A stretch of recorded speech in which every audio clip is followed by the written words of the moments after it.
Hello, bachcho, let's see the question. The question says that let vector A, vector B, vector C be three vectors of magnitude 1, 1 and 2 respectively. If vector A cross bracket vector A cross C plus vector B is equals to 0, then acute angle between A and C is pi by 3, pi by 4, pi by 6 and pi by 2. Okay, चलिए इस question को solve करते हैं। उससे पहले हम लिखेंगे अपना की कॉन्सेप्ट। ठीक है,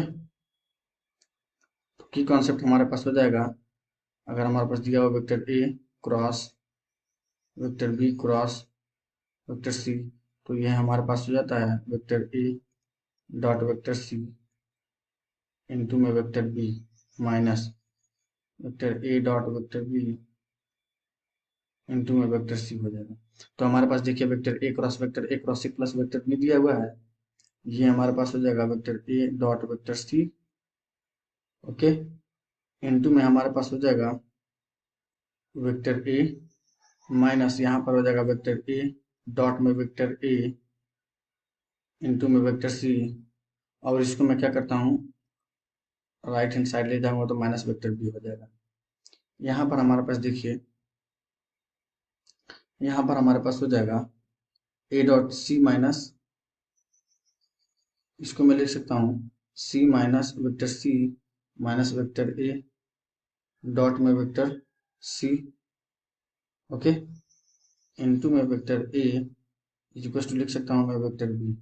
ठीक है, vector A dot vector A, देखो vector A dot vector A का हमारे पास वैल्यू आया है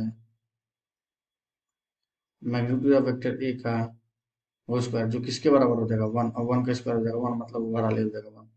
ठीक है, अब मैं क्या करता हूँ दोनों साइड मॉडुलस ले लेता हूँ, तो हमारे पास जाएगा magnitude of vector C minus A dot C into में वेक्टर ए का whole square is equal to magnitude लेने के साथ साथ मैं स्क्वायर भी कर दिया हूँ। ठीक है, होल स्क्वायर। ठीक है, ये हमारे पास होगा मैग्नीट्यूड ऑफ वेक्टर सी का होल स्क्वायर, ये हमारे पास हो जाएगा प्लस में वेक्टर ए डॉट में वेक्टर सी का होल स्क्वायर इंटू में हो जाएगा, ये डॉट नहीं है, ठीक है, ये डॉट नहीं है, इंटू में हो जाएगा हमारे पास मैग्नीट्यूड ऑफ वेक्टर ए का होल स्क्वायर माइनस 2, ये हो जाएगा ए डॉट सी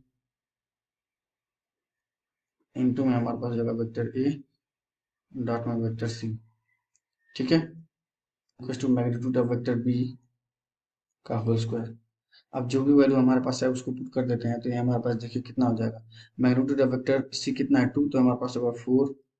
ठीक है, और ये हमारे पास कितना हो जाएगा ए डॉट सी की वैल्यू हमारे पास क्या हो जाएगी मैग्नीट्यूड ऑफ वेक्टर ए का whole square magnitude of vector C का होल स्क्वायर, और उन दोनों के बीच में अगर कॉस थीटा एंगल है तो हमारे पास हो जाएगा कॉस स्क्वायर थीटा, मैंने ओपन भी कर दिया स्क्वायर को, और इंटू में हमारे पास हो जाएगा 1 का स्क्वायर। ठीक है, ये हमारे पास हो जाएगा -2 A vector magnitude of vector A magnitude of vector C into में कॉस थीटा, ये हमारे पास हो जाएगा magnitude of vector A into में magnitude of vector C into में कॉस थीटा इक्वल टू हमारे पास हो जाएगा, ये हो जाएगा 1 का स्क्वायर मतलब 1। ये हमारे पास देखिए कितना हो जाएगा 4 प्लस, इसको सब्स्टिट्यूट करेंगे तो कितना हो जाएगा हमारे पास 4 कॉस स्क्वायर थीटा, राइट। और यहाँ पर हमारे पास कितना हो जाएगा माइनस, ये कितना हो जाएगा 2 टू जा, ये हमारे पास कितना हो जाएगा 2 टू जा 4 टू जा 8, हमारे पास कितना हो जाएगा माइनस का 8,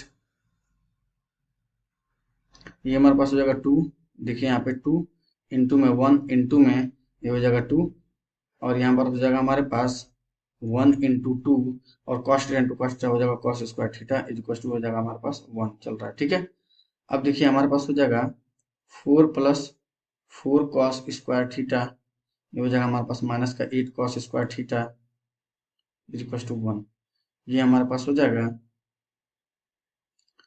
3 is equal to 4 cos square theta.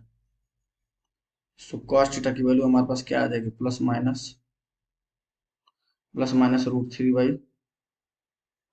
तो पॉजिटिव यहाँ से थीटा नेगेटिव वाला लेना नहीं है, एक्यूट एंगल बताना है, तो यहाँ से हमारे पास एक एंगल और पॉसिबिलिटी है सेकंड क्वाड्रेंट में, ऑब्ट्यूज एंगल पाई माइनस कितना हो जाएगा हमारे पास पाई माइनस पाई/6 भी आएगा, लेकिन वो एक्यूट एंगल नहीं है।